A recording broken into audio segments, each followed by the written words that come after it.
kita masuk ke fasal tentang taharah. Bagaimana cara membersihkan akal. Jadi kalau taharah dalam ilmu fikih membersihkan badan dari hadas kecil, hadas besar. Dalam tasawuf yang dibersihkan bukan hadas, ya, bukan hadas najis, ya, tapi sesuatu yang mengotori akal, mengotori pikiran, mengotori kolbu dan ruh. Ini yang mau kita baca.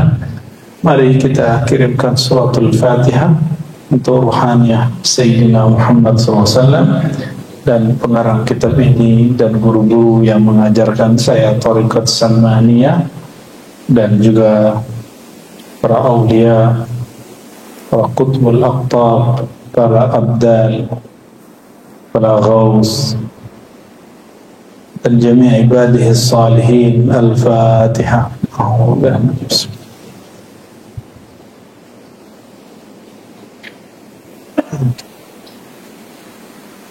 Untuk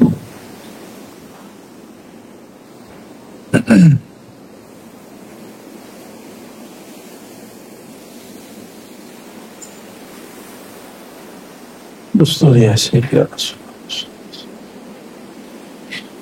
Fataharatul aqli mimma bi'adami wukufihi inda qawnin minal akwan. Jadi kemarin kita bahas, ya, tasfiyah takhliyah. Maka tasfiyah takhliyah, pembersihan itu ada pada akal, fikiran, kolbu, ruh, sir, hawas zahir. Maka sekarang beliau detailkan akal ini mesti dibersihkan dengan apa? Bi'admi, dengan tidak, wukufihi, berhenti, inda qawnin minal akwan, berhenti memandang alam.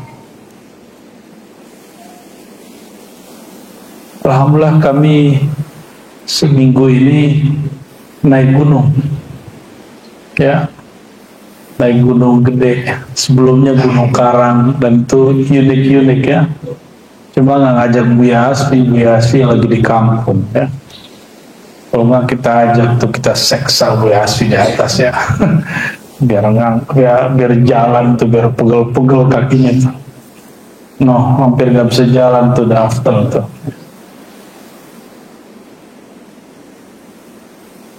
Kebanyakan orang baru merasakan tafakkur, tadabbur. Sebenarnya mereka salah sebut, ayo tadabbur alam. Rata-rata masih begitu. Padahal yang benar tafakkur alam, ya. Kebanyakan orang bertafakkur kepada alam itu ke gunung, padahal alam itu dirinya sendiri. Diri kita ini alam, benar nggak? Apapun kejadian di alam, termasuk pada diri, itu akal nggak boleh mentok di situ. Itu maksudnya al-aqlu bi'admi wuqufihi, pembersihan akal, toharohnya akal, wudunya akal. Dengan cara apa? Si akal ini tidak mentok ketika terjadi suatu masalah. Dia tidak terhenti, dia tidak terganggu dengan adanya masalah. Sering terganggu nggak kalau ada masalah? Sering. Berarti akalnya belum bersih. Akalnya belum bersih. Harus dibersihkan.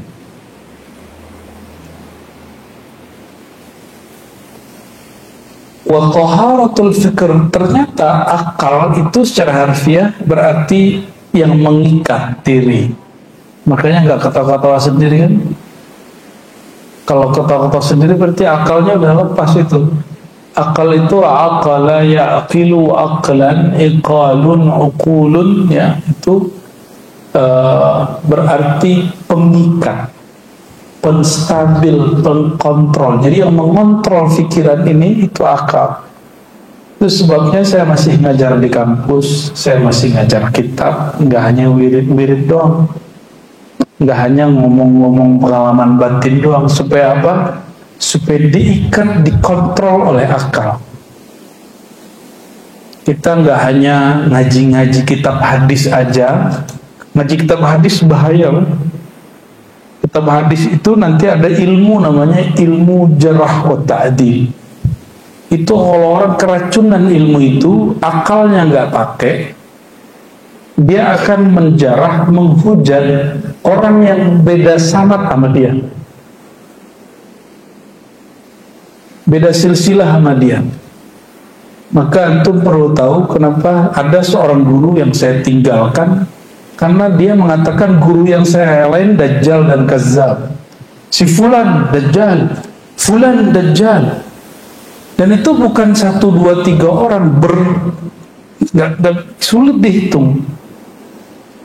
Ada syekh dari Banjar, masyhur di Malaysia dan di sini, kata dia, saya nggak pernah lihat yang ngaji ke Syekh Yasin Al-Fadani. Emang kalau dia nggak pernah lihat terus emang nggak ada? Saya ngambil sanad ke seorang kiai senior di Kudus, apa kata dia? Kazzab, pembohong. Emang dia doang yang punya sanad? Ya, sering memandang aib orang, padahal nama dia juga nggak ada di kitab guru saya yang terakhir, murid Syekh Yasin yang terakhir. Maka saya berpikir, waduh, kalau begini terus hatiku tambah kotor. Ya, niat saya sampai kita baca kitab namanya Ujalah, tapi kemudian sanadnya saya tutup semua, saya robek semua sanadnya. Ya, seperti Imam Muslim merobek sanad Az-Zuhli. Ya. Kalau julus ma'al akhar yu'zil qulub, ya, yudnis an-nafs, ya, merusak hati, menodai hati, itu apa kita ngaji? Ya, maka ngaji hadis pun mesti pakai akal yang sahih. Dan saya masih ingat guru kami dulu Syekh Hasan itu bilang, al-jarh wa ta'dil mughlaq, ilmun mughlaq, fannun mughlaq. Jarh wa ta'dil ini sudah ditutup dengan tadwinul hadis wa takhrijuhu wa jam'uhu wa tad'ifuhu, sudah selesai kata beliau. Maka nggak boleh sekarang kita menghujat, merendahkan ulama karena kepentingannya sudah nggak ada. Dulu merendahkan, mengkritisi, mengatakan pembohong, ulama ini hafalannya ngelantur, itu keperluan darurat, ngecek hadis ini sahih atau tidak sahih. Saya masih ingat guru kami yang mengajarkan hadis yang lama, yang di Ma'had dulu, saya nggak usah sebut juga namanya. Itu beliau ketika beda pandangan dengan Prof. Quraisy Shihab dan juga beda pandangan dengan Said Agil Munawar, Said Agil Siraj, itu ke kami gak nyebut nama, gak nyebutin masalahnya, dan gak menghujat. Nggak menghujat, cuma menyebut saya nggak sepaham, gitu aja. Oh, berarti beliau paham adab ini, paham adab ini. Jadi hati-hati ya. Sama, kebanyakan wirid ntar keracunan itu. Wirid itu ada takarnya. Orang kalau keracunan wirid bisa bahaya. Ngomong mantur, pengalaman dikit cerita, pengalaman dikit ember, nggak bisa bedakan mana pengalaman rohani, mana gangguan syaitani, apalagi gangguan Bang Tony. Ya, hati-hati. Jadi kita betul-betul ketat dalam bab ini. Ya, bagi kita kalau nggak ketemu Nabi, nggak ru'yatun Nabi, ketemu Allah aja kita nggak percaya. Kecuali ada persyaratnya. Jadi ketemu mimpi atau pengalaman zikir bertemu Allah itu ada beberapa syarat-syaratnya dan saya nggak boleh sebutkan. Ya, nanti antum ngarang-ngarang lagi. Cukup beberapa orang yang tahu. Ya, bahwa kalau jika dalam hal itu dapat dan ada ini dan itu baru benar. Ya.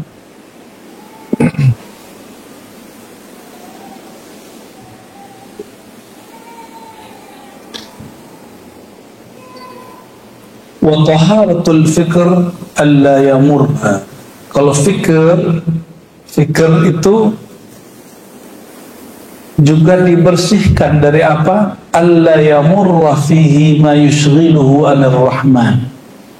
La yamur, tidak lewat padanya, pada fikiran, ma yushghiluhu, yang menyibukkannya dari Allah yang Maha Rahman.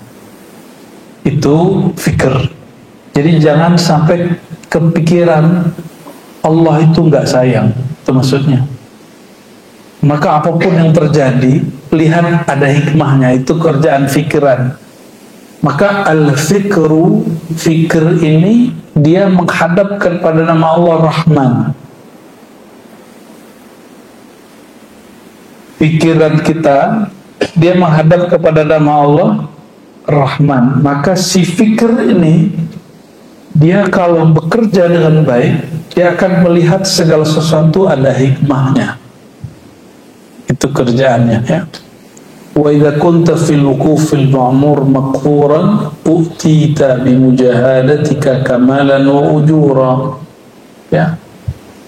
Dan apabila engkau dalam berusaha berhenti itu, ya, apa fil wuquf, dalam wukuf berhenti pada bab itu, ma'al ma'mur, padahal ada diperintahkan, makhura, rasa dipaksa. Jadi kalau kita berusaha dan itu terasa berat, tapi bisa dijalanin, gitu maksudnya. Utita bimujahadatika kamalan, maka engkau akan diberikan dalam mujahadahmu kesempurnaan dan kehormatan dari Allah Subhanahu wa Ta'ala. Kapan orang akan diberikan kesempurnaan? Kalau dia mujahadah. Kalau dia sholat khusyuk itu mudah atau susah? Karena nggak tahu tekniknya, nggak tahu tekniknya. Naik motor itu susah apa mudah? Nyetir mobil susah apa mudah? Ya, karena nggak tahu tekniknya. Kalau tahu tekniknya, justru kalau nggak naik motor susah. Jadi susah itu relatif, ya. Nah, semakin orang digembleng, dilatih, maka dia semakin sempurna. Ya, utita bi mujahadatika kamala. Oleh karenanya, ini perhatikan, wali majzub tidak boleh jadi mursyid kecuali dia jadi murid lagi. Mesti dia jadi murid lagi, dia latihan riyadhah lagi, dia mujahadah lagi, baru dia jadi mursyid. Karena wali majzub, waliyan, dia belum mursyidah, dia mesti waliyan mursyidah. Mursyid itu tugas wali itu apa? Anugerah makom dari Allah. Bedain tugas sama makom anugerah dari Allah Subhanahu wa Ta'ala. Jadi antum kalau ketemu wali-wali majzub jangan minta sesuatu, ya. Cukup dihormati, cukup husnuzon kepadanya, dan juga jangan berlebihan. Orang jelas orang gila disebut wali majzub, itu wali kejedot namanya, bukan wali majdub, wali kejedot. Al-qalb. Yang ketiga, jadi tadi bersucinya akal, bersucinya fikir, bersucinya kolbu. Kolbu dengan apa dia bersuci? Farahuhu wa tasfiyatuhu anil aghyar. Terkosongkan kolbu dan terbeningkan kolbu, terbersihkan kolbu anil aghyar, dari selain Allah, dari makhluk. Coba di kolbunya ada nama siapa?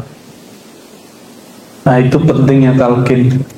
Talqin itu nanam biji asma nama Allah di dalam supaya dia tumbuh sehingga dia rindang. Nanti dia berbuah, buahnya nanti ada biji lagi, tumbuh lagi, begitulah terus. Nah, yang sudah ditalqin, saya berdoa semoga diberi Allah istiqomah. Ya, amalkan itu. Nggak bisa banyak ya, sedikit. Mending sedikit istiqomah daripada banyak sekali sebulan. Ya, mending sedikit istiqomah daripada banyak sekali sebulan. Itu nggak ada manfaat. Nggak ada manfaat, udah mati. Itu ulang lagi talqinnya. Jadi yang nggak ngamalin sebulan, ulang talqinnya, nggak ada manfaat. Atau nggak usah talqin sekali ngaji ke tempat lain. Ya, berarti antum nggak serius.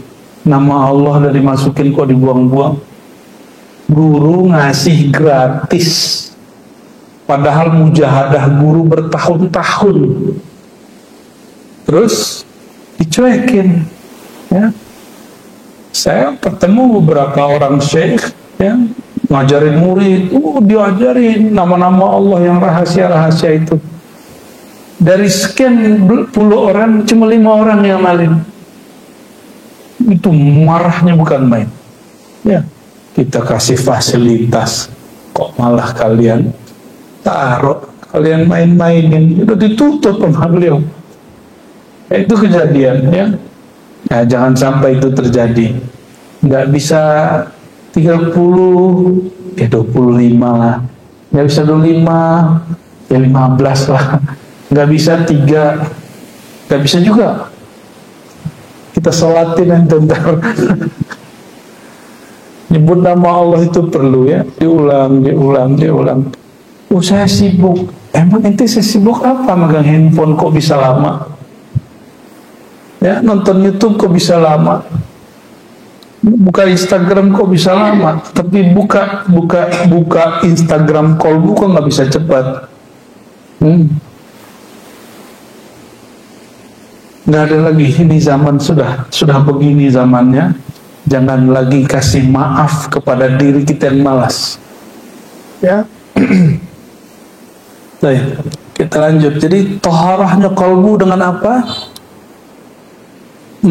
Berusaha mengosongkannya, membersihkannya dari selain Allah. Gimana cara memulainya? Mulai sebut nama Allah yang sudah ditalqinkan. Itu caranya.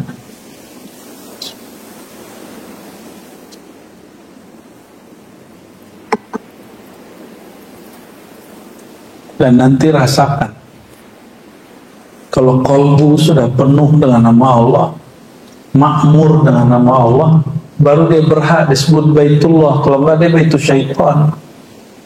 Dan kolbul mukmin Baitullah. Kolbu orang beriman rumah Allah, Baitullah, tempat mengingat Allah. Itu terjemahan maknawinya. Karena isinya makmur dalam nama Allah, jika ada suara yang keluar dari kolbu, pasti suaranya Allah. Jika dia menyebut satu kalimat, pasti kalimat yang bermakna dengan nama Allah Subhanahu wa Ta'ala. Ngaji kitab yang sama, dari satu orang zikir kolbu, satu nggak zikir kolbu, rasain beda. Sama-sama udah zikir kolbu, satu udah sekian tahun, satu baru 2 tahun, itu beda. Ya. Kok bisa? Ya sama. Dosen baru dengan dosen lama kan beda. Baik. Wa dawamu tawajjuhihi ilal azizil ghaffar. Dan dawam tawajjuh, senantiasa menghadap si kolbu kepada Allah yang Maha Aziz, yang Maha Perkasa, yang Maha Ghaffar, yang Maha Pengampun. Jadi yang bertawajjuh itu siapa? Ketika kita baca wajah itu kolbu. Jadi yang bertawajjuh siapa? Qalbu, bukan badan, bukan wajah ini wajah fisik. Kalau wajah qalbu full semua bagian dari batin kita itu wajah qalbu, dan dia mesti menghadap ke satu wajah, itu wajhullah. Ya,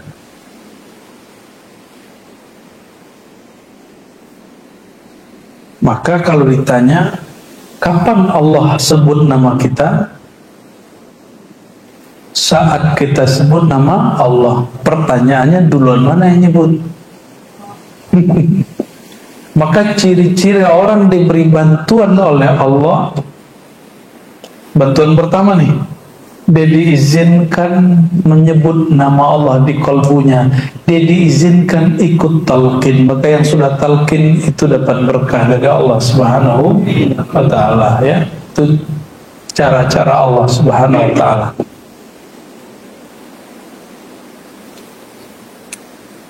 Bersuci yang keempat, udah berapa tadi? 3 ya. Ini bersuci versi ulama tasawuf, ulama Thariqah seperti Sidi Syekh Muhammad Abdul Karim As-Sammani. Bersuci keempat yaitu taharatul ruh, mensucikan ruh. Ruh itu tidak bertempat. Ruh itu nggak nempatin badan loh ya. Dia cuma diberi suatu rahasia yang disebut amrullah, dan hanya Allah yang tahu bagaimana rahasianya. Ya. Dan rahasia ini sering terganggu, sering terhijab. Taharatul ruh adamul wukuf ma'al faid wal futur. Kalau zikir membayang-bayangkan mengalami suatu kasyaf, ingin dapat kemudian energi dari mana gitu ya. Itu disebut al-faid wal futuh. Jadi kalau zikir pengen dapat kekuatan ini, kekuatan itu. Apalagi zikir niatnya untuk duniawi, itu hijab yang paling berat. Makanya saya istiqomah, kita konsisten dari awal. Sholawat kita bukan untuk beli mobil, sholawat kita bukan untuk penyakit disembuhkan, enggak. Tapi faedah sholawat kebeli mobil bisa. Tapi tujuan sholawat hanya menunaikan perintah Allah Subhanahu wa ta'ala. Sallu alaihi wasallimu taslima. Wahai orang yang di kalbunya ada nur iman, bersolawatlah kepadanya. Karena kita betul ada iman, maka kita jawab. Kepatuhan itulah tujuannya. Itu yang disebut ta'abbudi. Dalam bahasa usul fikih disebut apa? Ta'abbudi, sekedar penghambaan kepada Allah. Kalau antum sholat ingin sembuh, itu menjadikan faedah sebagai tujuan. Mesti kuliah lagi. Di kampus sudah ada namanya fikih maqasidi. Apa namanya? Fikih maqasidi. Itu ilmu baru. Ulama mulai sadar, itu ilmu diambil gabungan antara ilmu usul fikih, falsafah, tasawuf. Ya, baru ketemu pola itu. Makanya sebagian orang mengharamkan ilmu maqasidi karena ada filsafatnya katanya. Ya terserahlah ya. Kita tidak mengharamkan ilmu, yang diharamkan cuma doror ilmu. Kata Imam Ghazali, ilmu sihir itu syarifun fi zatihi, masih mulia pada zatnya, tapi pada kegunaan dan tujuannya darar, maka dia disebut ilmun la yanfa, ilmu yang tidak bermanfaat. Nabi doanya apa? Allahumma inni as'aluka ilman nafi'an, ilmu yang bermanfaat tolong diberi kepada kami ya Allah. Yang bermanfaat itu syai'un yuqarribuka ilal maula, sesuatu yang mendekatkan engkau kepada Allah Ta'ala. Itu yang disebut ilmu yang bermanfaat. Saya kalau belajar hadis lalu saya merasa jadi ahli hadis, pinter debat Wahabi, Salafi, Khawarij, terus merasa diri hebat. Itu ilmunya darar, la yanfa', gak bermanfaat. Ya, apalagi belajar thariqah supaya apa? Supaya tahu alam gaib, supaya mudah ketemu Nabi Khidir, gitu ya. Ya, supaya gampang ketemu Nabi Muhammad, gitu. Nggak begitu kita. Kita hanya Rabbi zidni ilma. Karena ilmu itu adalah aqrabul wasail ilallah. Ilmu itu adalah wasilah terdekat kepada Allah. Maka kita minta ilmu kepada Allah Subhanahu wa ta'ala. Ini doa munajat ketika kita mulai zikir sabaniyah, ya. Ya, yang belum talqin nanti kabarin yang khidmah di sini, daftar aja. Nanti kalau udah banyak kita buat talqin lagi. Ya, kalau di sini sengaja buat talqinnya berjamaah. Ya. Insya Allah. Gimana talqin kemarin? Seru nggak? Yang sudah ikut seru? Nggak ikut? Ya nggak ikut. Yang seru lah. Yang nggak ikut ya salam lah.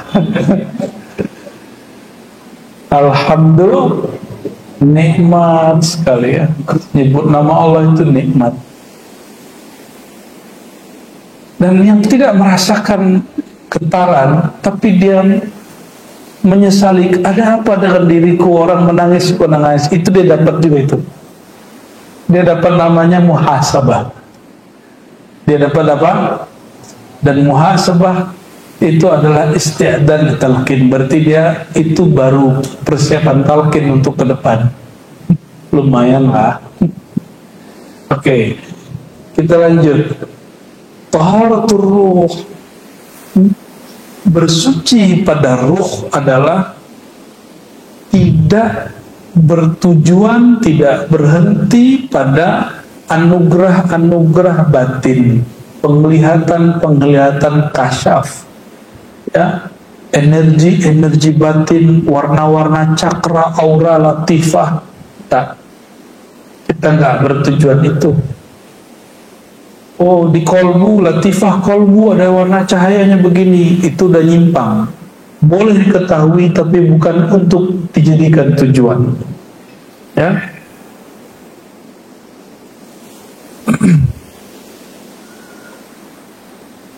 Wal khuru' wal tahqiq, ya, bihaqa'iqil ubudiyah. Ruh itu membersihkannya. Kalau tadi dikat dari semua niat-niat yang gak benar itu, lalu membuktikan hakikat ubudiyah, penghambaan. Hamba yang dimaksud adalah kita sebagai orang yang patuh kepada Allah Subhanahu wa ta'ala. Ubudiyah itu, saudara-saudariku, menyembahnya tanpa syarat. Menyembah Allah tanpa syarat. Sudah begitu belum? Sudah begitu belum? Menyembah Allah tanpa syarat. Ya. Kalau masih pakai syarat, pakai keinginan ya, itu belum disebut ruhnya suci. Belum bersuci ruhnya. Nah, itu masalahnya. Wal khuruj anil wujud bil kulliyah, keluar dari wujud egomu secara mutlak. Masih merasa diri ada, berarti dirimu masih belum suci ruhnya. Maka yang boleh mengatakan la mawjuda bihaqqin illallah itu ruh, bukan lisan. Ya, tidak ada di alam semesta ini kecuali Allah. Itu zikirnya ruh. Paham ya? Kalau kolbu nggak boleh ngomong begitu. Kolbu mesti baca la ilaha illallah, ya. Nggak boleh kolbu baca la maujuda illallah, nggak boleh. Kafir itu dia langsung, zindik dia langsung. Ini ada yang maujuda illallah, tapi kalau ditambah boleh la maujuda bihaqqin, baru boleh pakai lisan. Tidak ada yang wujud pada hakikatnya dengan zatnya kecuali Allah, baru boleh. Tipis-tipis ya, tipis-tipis. Ini perhatikan, ini tipis-tipis. Inilah yang disebut Imam Ghazali zikir muhaqqiqin atau ibadah ahli hakikat. Ibadah ahli hakikat itu dia tiada lagi merasa ada, bahkan kata ada itu tidak ada lagi pada dia. Ya, itu yang disebut zikir ar-ruh. Zikir ar-ruh. Nah, nanti sebagian ulama menjelaskannya dengan kata musyahadah dan lain sebagainya. Inilah yang disebut dalam kalimat-kalimat para ulama terdahulu, wujuduka dzanbun, engkau merasa dirimu ada, itu dzanbun, dosa. Coba diulang, wujuduka dzanbun, engkau merasa dirimu ada, merasa diri kita ahli sholat di hadapan Allah, itu dosa. Oleh karenanya dalam hadis Baihaqi yang sering saya bacakan, di padang mahsyar nanti sampai di fase mizan, ditimbanglah amalan seseorang yang beribadah 500 tahun gak pernah maksiat. 500 tahun gak pernah maksiat. Menurut dia menurut dia, setelah ditimbang banyak sekali, tapi Allah berkalam kepada malaikat, adkhilhul jannah birahmati, masukkan dia ke dalam surga dengan kasih sayang aku. Nih kalamnya, bukan dengan amalnya. Terus gimana dengan ayat jazaan bima kanu ya'malun? Mereka masuk surga, balasan terhadap apa yang mereka amalkan. Orang awam memahami amal itu amal zahir. Mereka lupa ada namanya amal ruh. Amal ruh itu adalah ikhraj anil wujud, menghabiskan wujud diri, tidak lagi menganggap diri kita ini ada di hadapan Allah. Contoh ya, antum baca Quran tuh dapat pahala banyak dong, betul ya? Coba baca Quran pakai mata siapa kasih? Serius, suaranya bagus, siapa yang kasih? Lidahnya bisa baca, nah siapa yang kasih? Semua fasilitas dari Allah. Ini statusnya apa sebenarnya ini? Allah, kita kalau mau beli apa aja kan beli, kalau nggak kredit. Ini statusnya apa nih? Kan nggak ada yang gratis, nggak ada makan siang gratis kecuali Prabowo kan. Alhamdulillah kalau iya. Kita tunggu ya, kita doain ke apa yang dia janjikan terwujud. Amin ya Rabbal. Jangan ejek dulu, siapa tahu benar. Cuma kalimat tiada makan siang gratis, coba dipakaikan ke dalam diri kita. Apa ini gratis? Apa ini gratis? Coba yang sudah punya sakit mata, ya matanya rabun kayak apa kayak, kalau di laser berapa kenanya? Itu kacamata berapa tuh harganya? Lumayan kan? Ya, satu laser lumayan itu. Kacamata sekarang mulai dari harga 50 sampai 50 juta ada yang lebih lagi. Mahal sekali. Tapi kita kan ngerasa ini milik kita. Ternyata ini bukan milik kita. Coba, ini yang bikin orang tua atau orang tua ngapain? Coba tanya sama yang sudah punya anak. Emang pernah bikinin mata anak? Ukir dulu lah gitu. Pernah nggak begitu? Nggak pernah toh. Berarti orang tua hanya asbab wujud, bukan musabbibul wujud. Asbab wujud, tapi bukan yang menciptakan asbab wujud itu. Oleh karenanya, tubuh ini, badan ini, batin ini, fasilitas dari Allah, nggak ada yang gratis. Yang Allah minta nggak apa-apa juga. Allah nggak minta apa-apa kok. Allah nggak minta dibalas. Allah hanya minta satu, ubudiyah, patuh.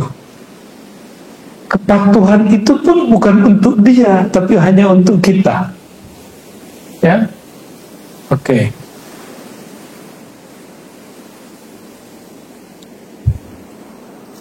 Wal khuruj anil wujud bil kulliyah. Ketika seseorang merasa dirinya masih ada, maka terjadi dengan orang yang beribadah 500 tahun itu.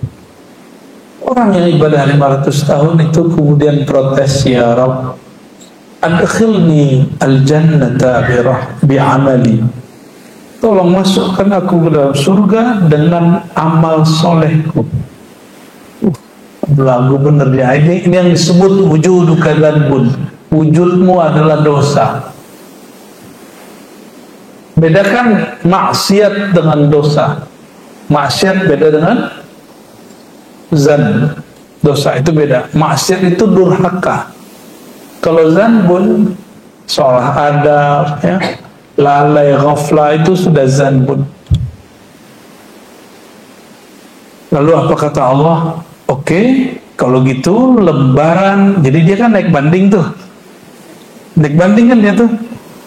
Dia pengen fasilitas yang lebih besar. Itu orang kurang bersyukur ternyata ya. Maka Allah mengatakan kita buka pengadilan baru. Kata Allah kepada malaikat, hadis Baihaqi, hadis Hasan, ambil satu matanya, jangan dua-duanya. Ambil satu matanya, timbang. Ditimbang masuk satu mata, dengan 500 tahun dia beribadah. Apa yang terjadi? Matanya sama beratnya dengan semua amalnya. Baru satu mata. Lalu Allah mengatakan, wahai malaikat, ambil satu lagi. Di situ dia kemudian sujud. Ya Rabb, adkhilnil jannah rahmatik. Ya Allah, tolong minta ampun. Masukkan aku ke dalam surgamu dengan kasih sayangmu. Baru dia takut. Baru separuh mata, wirid kita nggak sanggup untuk melawannya. Ya, justru ibadah yang kita kerjakan itu berkat rahmat Allah Subhanahu wa Ta'ala. Dan ini yang saya yakini, mumpung ini bulan Juli, ya Juli, mau Agustus, itulah rahasia proklamasi kalimat atas berkat rahmat Allah. Itu yang mengikat Indonesia sampai sekarang. Sampai sekarang. Kalau Timur Leste kan masuknya belakangan, maka dia duluan keluar juga. Tapi yang diikat dengan kalimat Soekarno itu sampai hari ini masih oke nggak? Ya. Maka saya berani dulu mengatakan kewalian seorang pemimpin itu ada di kalam-kalamnya, di tulisan-tulisannya, di kebijakan-kebijakannya. Tapi tidak ada pemimpin yang selamat dari kezaliman. Tidak ada pemimpin yang selamat dari dosa. Seperti kita kan nggak ada yang selamat dari dosa dan kezaliman. Jadi jangan kemudian dia pendosa kok masa wali. Kan al-wali ghair maksum, wali tidak maksum. Yang masuk cuma Nabi. Ente salah paham. Jangan-jangan ente Rafidah, ya, meyakini wali tidak berdosa. Ya, kita ahlu sunnah meyakini wali tetap berdosa, wali tetap bermasalah, wali tetap diundung banyak masalah. Itulah rahasia kalimat. Maka indi ayuhal ikhwah, Soekarno afdal min Gajah Mada. Bagi saya Soekarno lebih hebat dari Gajah Mada. Karena Gajah Mada itu kan cerita aja, buktinya kita nggak tahu kan, buktinya kita nggak tahu, ya realnya kita nggak tahu. Toh buktinya juga nggak bertahan lama, dan ini sudah tahan lama. Alhamdulillah. Orang mengatakan negeri kita nggak maju mungkin untuk buat smartphone, buat mobil nggak maju, tapi semua mobil apapun ada di Jakarta, ya kan? Semua handphone apapun ada di Jakarta. Alhamdulillah. Dan Indonesia ketika orang semuanya kena krisis moneter, itu hidup santai, masa depan cerah. Ya, dan tetap santai aja. Gak ada masalah yang berarti gitu. Itu berkat rahmat Allah Subhanahu wa ta'ala. Tapi seorang wali Allah itu kadang-kadang doanya diberi takar, kamu sampai tahun sekian doamu berlaku, terus sekian tidak gitu. Kita nggak tahu sampai berapa tahun nih atas berkat rahmat Allah itu kemudian berganti atau bertambah atau berkurang. Balik ke ar-ruh, ya, taharatus sir. Nah sekarang taharah sir, bersucinya sir itu ada musyuhudis siwa wal ghaibah bihi fihi an kulli ma yara. Adamu tidak memandang selainnya. Kalau tadi tidak merasa diri wujud, wal ghaibah bihi fihi an kulli ma yara, dan tidak memandang saat memandang apapun kecuali hanya memandangnya Allah Subhanahu wa ta'ala. Maksudnya air ini ada, zahirnya ada, terus air faedahnya apa? Menghilangkan haus. Yang menghilangkan haus itu air atau Allah? Secara akidah begitu, tapi dapatkah merasakannya? Ketika seseorang merasakan itu, berarti sirnya sudah mulai bersih. Sirnya sudah mulai bersih, ya. Ketika kita minum obat atau datang ke dokter lalu sembuh, lalu kita menyaksikan kesembuhan nur, kesembuhan Allah ada pada orang itu lalu mengalir pada kita, itu berarti sirnya sudah mulai bersih. Kalau enggak, nanti seperti kejadian kebanyakan orang sakit itu panik. Orang panik paling mudah untuk dihipnosis, paling mudah untuk dipengaruhi. Kamu mau sembuh, ke sana aja, ke dukun sono gitu. Makanya orang sakit gampang sekali datang ke dukun, karena dia sudah gak tahan sama sakitnya. Gak mau terjebak di situ. Coba kalau sakit, terima sakitnya. Katakan raditu billah, ya Allah, jika ini kehendak-Mu, Engkau mengatakan tiadalah kehendak Engkau kecuali, tiadalah kehendak kalian hai manusia kecuali tunduk pada kehendak-Ku, maka bantulah aku ya Allah menundukkan kehendak-Ku pada kehendak-Mu. Izinkan aku ya Allah untuk menerima kehendak-Mu untuk sakit. Nanti hilang sakitnya. Secara batin, secara zahir perlu diobati. Sakit itu yang paling bahaya adalah konsep di batinnya, ya. Maka orang-orang sehat kalau bersama orang sakit itu jadi sakit. Serius. Dia jadi sakit padahal dia gak sakit. Ini merasa sakit aja. Oleh karena itu bergaul itu, berteman itu, bersahabat perlu difilter. Kenal boleh banyak orang, tapi bersahabat mesti dipilih hanya sekian orang. Wa taharatul hawas, turun kepada empirik, anggota tubuh, panca indera. Bersihnya panca indera yang zahir biniyahil fuyudatil bahirah, dengan limpahan air yang sudah Allah turunkan, ya. Wa taharatus sam'i adamus sama' illa minhu. Lalu bersih bersucinya pendengaran. Udah berapa ini?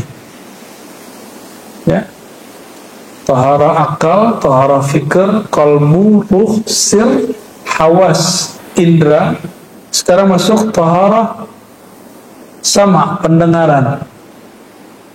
Tidak mendengar kecuali dengan pendengarannya. Nah, itu kalau udah boleh itu, ya. Apa maksudnya? Nah, kalau orang sudah mulai ditalqin, talqin zikir, dia akan mulai mendengar nama Allah di kalbunya. Tapi yang dengar bukan telinga ini. Yang mendengar telinganya kalbu. Allah, Allah, Allah, itu yang mendengar telinga ini. Tapi kalau Allah, Allah yang di dalam itu yang mendengar pendengarannya kalbu. Ya.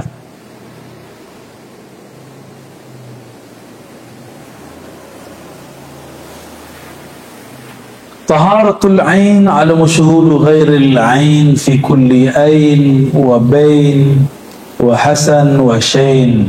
Nah, ini bahasanya canggih ini.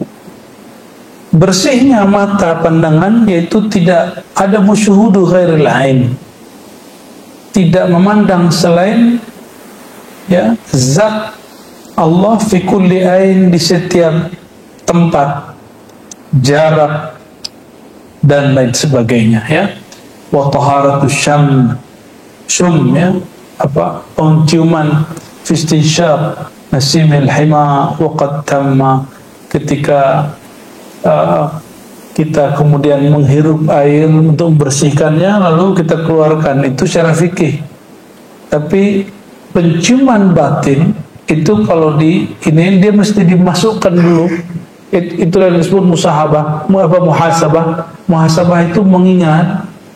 Itu kayak kita kemudian ngecek, cek ke belakang, kalau masih ada nodanya tarik keluar. Itu istinsyaq. Maka istinsyaq gitu, ya. Begitu istinsyaq, ambil air terus itu adalah filosofi muhasabah. Filosofi muhasabah, dihirup dulu, diingat dulu, dikenang dulu, lalu buang, gitu, ya. Taharatu zawq ayyuhat talib fi kamalin in kunta raghibin. Adapun zawq, rasamu, ada indera rasa, ada batinnya rasa, itu beda. Zawqmu wahai murid dalam kesempurnaan, in kunta raghib, jika engkau memang menginginkannya. Wa taharatu lamsika fi ghaibatika, ya, indera menyentuh. Apa nih?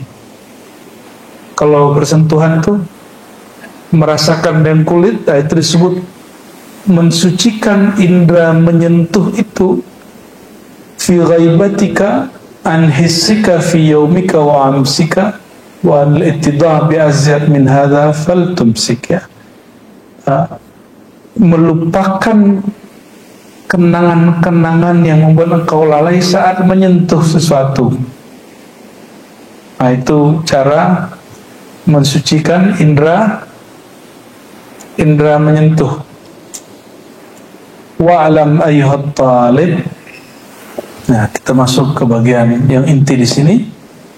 Ketahuilah wahai murid, litariqis sadah, dalam tariqah para ulama, para aulia, ya, dengan tariqis sadah niltas sa'adah, engkau mendapatkan kebahagiaan.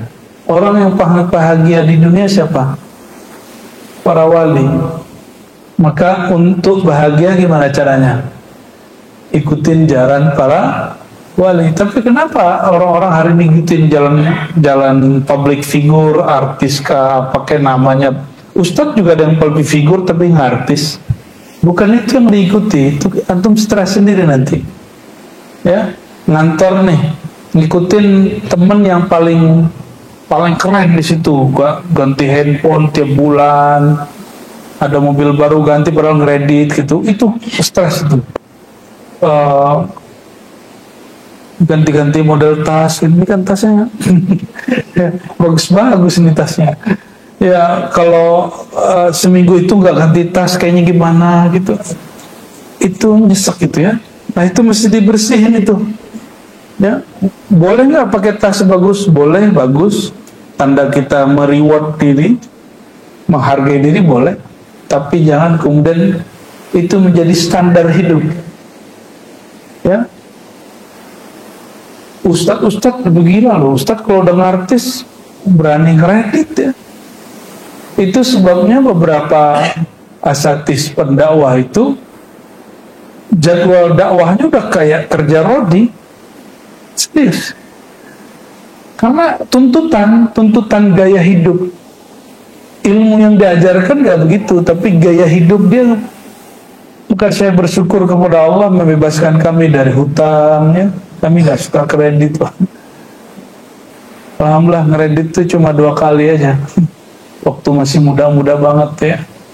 Sekarang udah gak berani saya kredit. Walaupun saya gak mengharamkan kredit ya secara fikih yang saya anut nih. Ya, karena di syariat gak ada pembahasan kredit, itu di fikih. Ya. Syariat itu sudah selesai. Di masa Rasulullah gak ada kredit. Maka hukumnya mukhtalaf, diperdebatkan. Tapi alhamdulillah ya, kita menjauhi itu. Karena saya berdoa selalu, Allahumma a'udzubika min ghalabatid dain wa qahrir rijal. Ya Allah, lindungi aku dari belenggu hutang dan dikuasai oleh orang lain. Kalau kita sudah berhutang, kita ditawar orang, ya. Maka negara-negara yang berhutang itu sering ditawar kedaulatannya oleh negara lain. Lebih tenang ya, hutang kita katanya sih bersih, oke banyaknya. Ya semoga oke-nya itu sedikit ya. Amin ya rabbal. بأن العارفين من أهل الحق واليقين وطريق المبين رضي الله تعالى عنهم أجمعين قالوا إن طريقتنا غيب غير محسوس ولا مشهود سلوكه بالقلوب لأنه من الغيوب فيجب على المريد تصديق بآثاره. Ini perhatikan, thariqat itu bukan pakaian yang khas. Maka di ribat itu nggak ada pakaian thariqah. Kalau kami mengijazahkan khirqah yang dipakai untuk tutup kepala atau serban imamah, itu bukan pakaian thariqah, itu ijazah dari Sayyidina Muhammad SAW kepada sahabat ke tabi'in terus sampai kepada kita. Ya. Jadi tidak ada namanya pakaian orang tarekat, nggak ada, ya. Makanya boleh pakai pakaian apa aja kan, kecuali kita talqin dianjurkan pakai baju putih, biar kayak ya seru gitu, ngeliat putih-putih itu asik.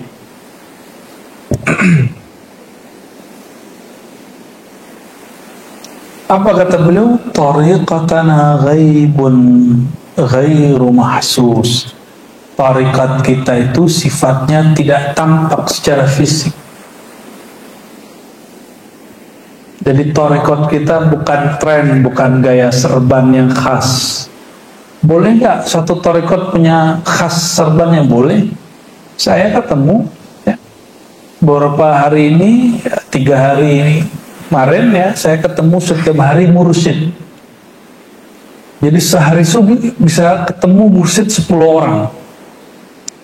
Alhamdulillah, mursyid. Walau hari ini nih ketemu yang bukan mursyid ini. mursyid aja yang ketemu. Alhamdulillah, itu nikmat sekali silaturahim kepada beliau-beliau ahli zikir itu. Dan mereka nggak ada punya pakaian khusus, kecuali ada satu tempat ya mereka pakai serban khusus, dan itu baru-baru juga yang kopiahnya agak runcing ke atas, itu baru-baru juga, dulu-dulu enggak ya.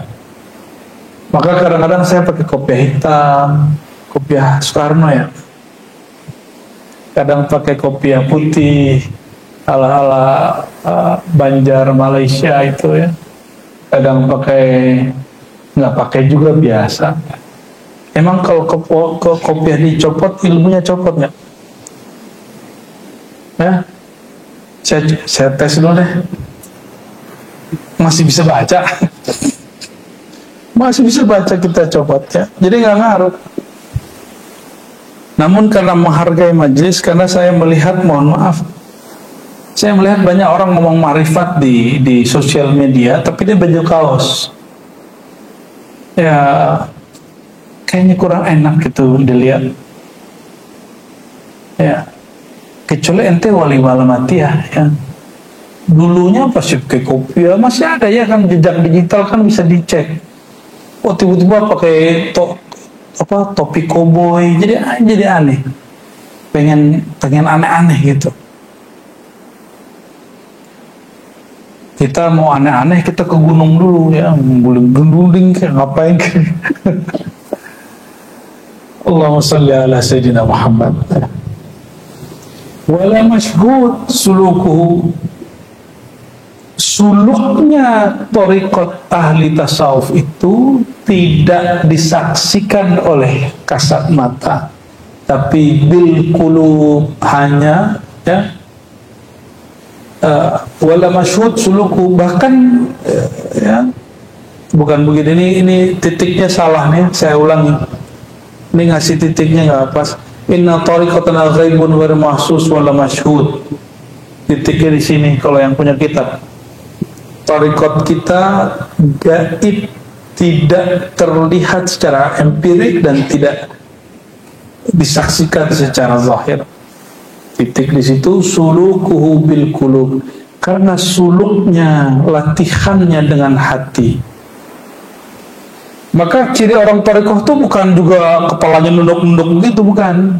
Nggak mesti kok. Boleh badannya begini aja. Ya. Saya dulu kalau zikir memang kepala saya miring, karena ada kitab yang nganjurin begitu, kalau miring ke kiri gitu ya. Tapi malah sakit di sini. Apalagi kita sudah mulai ada kolesterol dikit kan. Ternyata ketemu guru-guru, banyak guru masyayikh, cara duduknya unik. Ada duduk yang betul-betul stabil punggungnya dan nggak sakit, dan itu bisa bertahan lama. Yang nggak tahan lama cuma dengkulnya. Ya, itu ada semua tuh.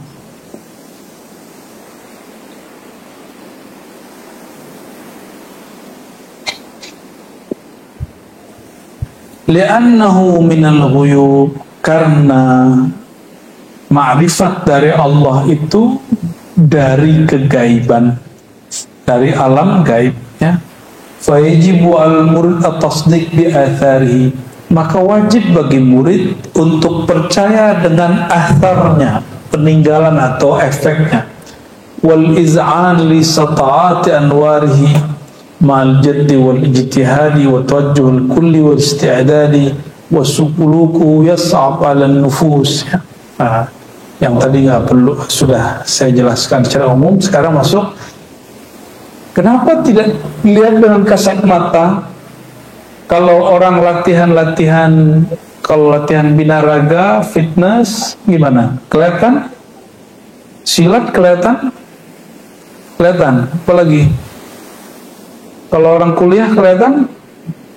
Kalau kuliah itu tugas akhirnya nulis paper, nulis skripsi, tesis, disertasi. Kelihatan barangnya?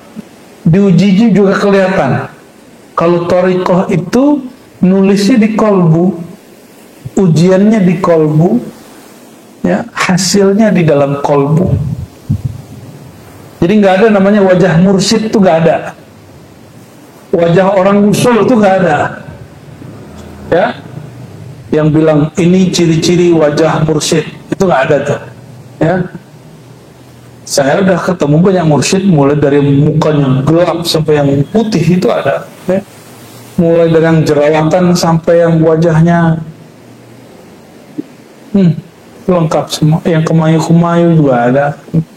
Yang cowok jantan itu juga banyak. Jadi nggak ada namanya wajah. Itu cuma fisik.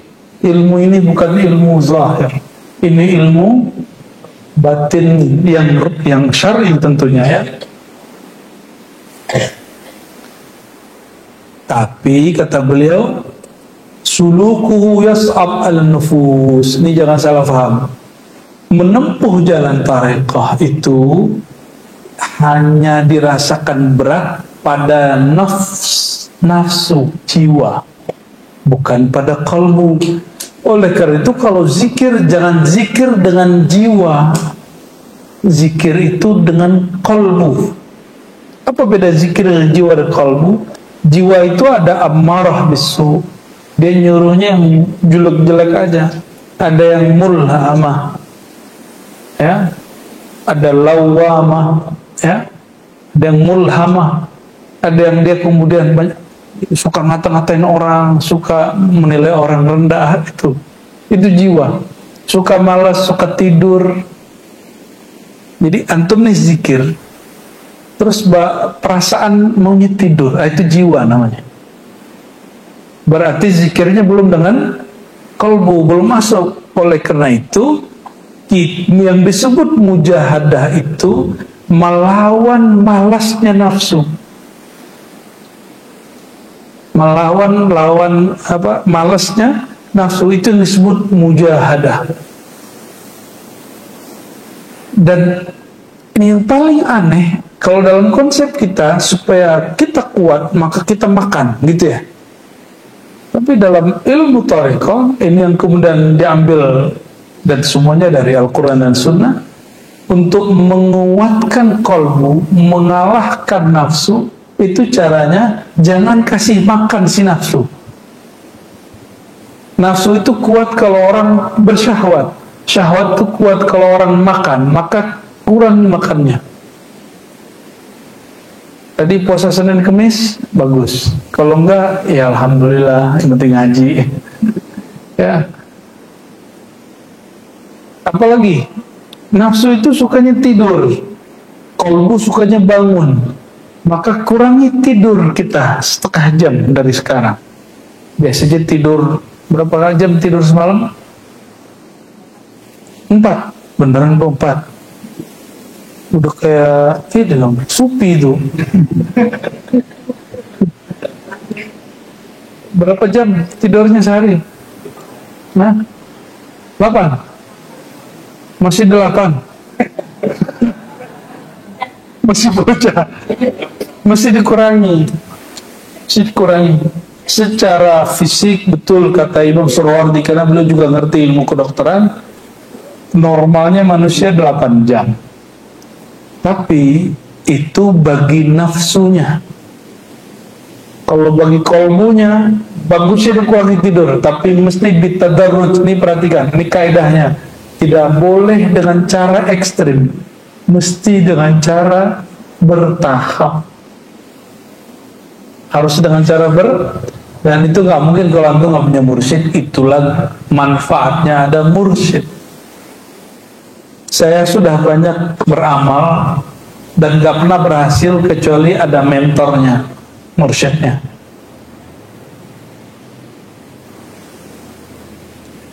Saya nggak perlu punya mursyid, ya sudah, ente sendiri aja. Emang juga yang butuh ente.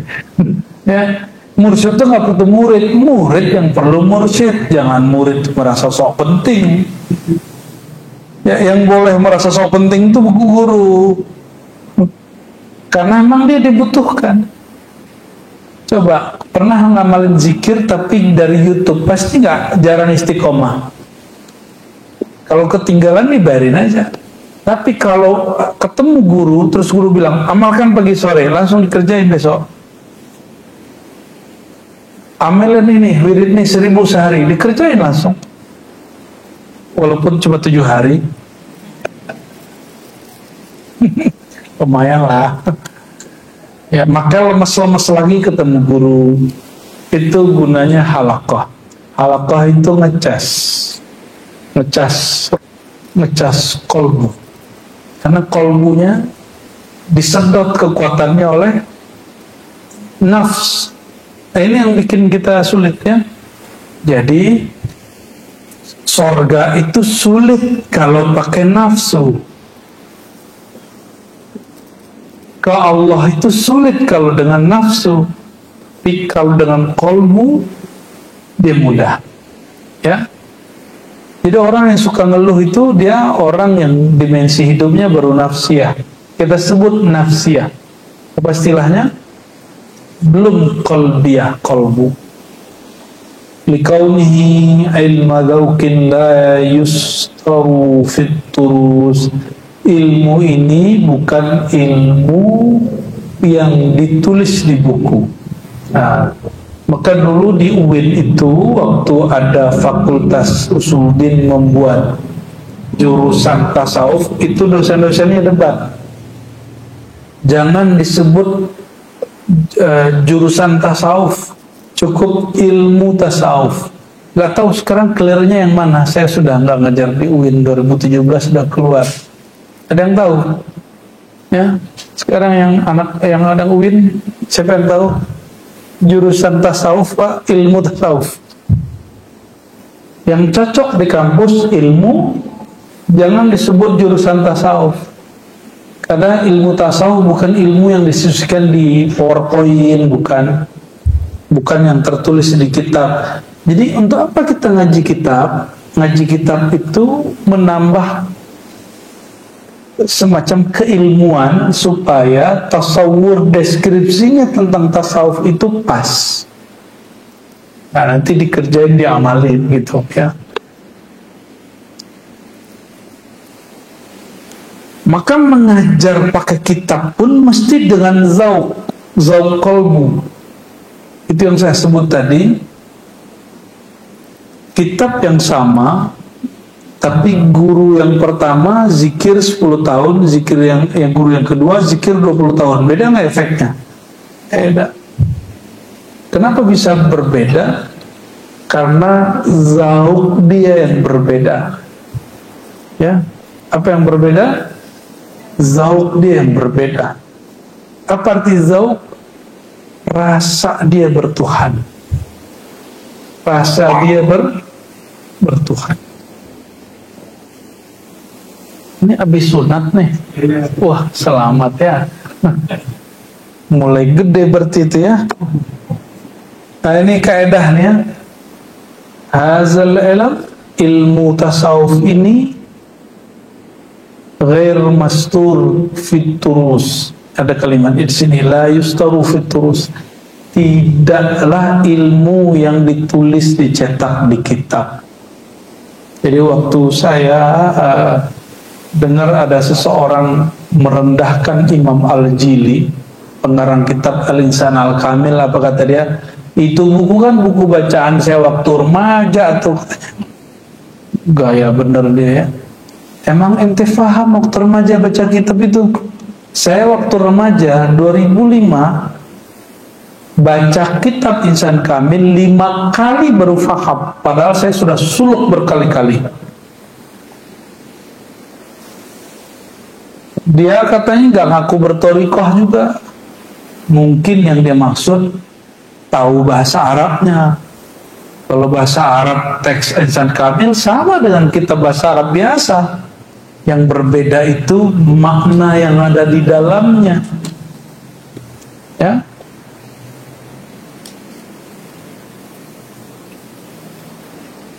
Allahumma bijahim alaik wa taqribihim ilaik ya fard ya samad ya wahid ya ahad an tuwaffiqana lima yurdika anna.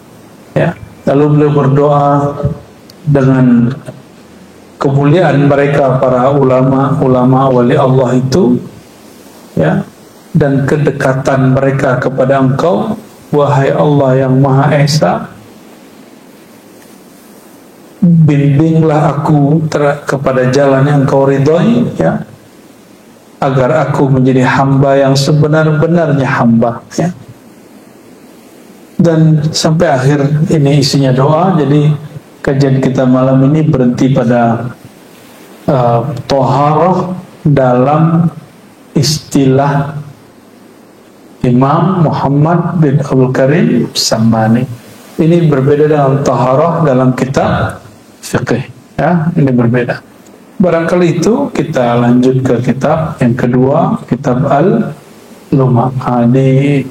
Di halaman ke-6 kitab ini ada salawat dari beliau, Allahumma salli wa sallim ala sayyidina wa maulana Muhammad wa ala ali sayyidina Muhammad abadal abad wa amadil amad salatan ma laha haddun yuhaddad ولا تدخل تحت قيد عدد وعلى التابعين وتابع التابعين ليوم الدين والحمد لله رب العالمين. الفاتحة.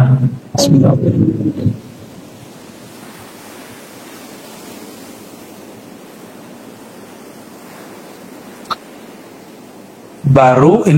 Kemarin itu baru mukaddimah, ya. Nah, insya Allah bulan depan kita akan masuk insya Allah fasal pertama, yaitu makom pertama dalam kewalian, yaitu makom taubah. Jangan sembarangan, taubat itu awal makom kewalian, awal makom dalam ilmu tasawuf dimulai di situ. Insya Allah bulan depan jika tidak ada halangan kita membahas itu. Insya Allah.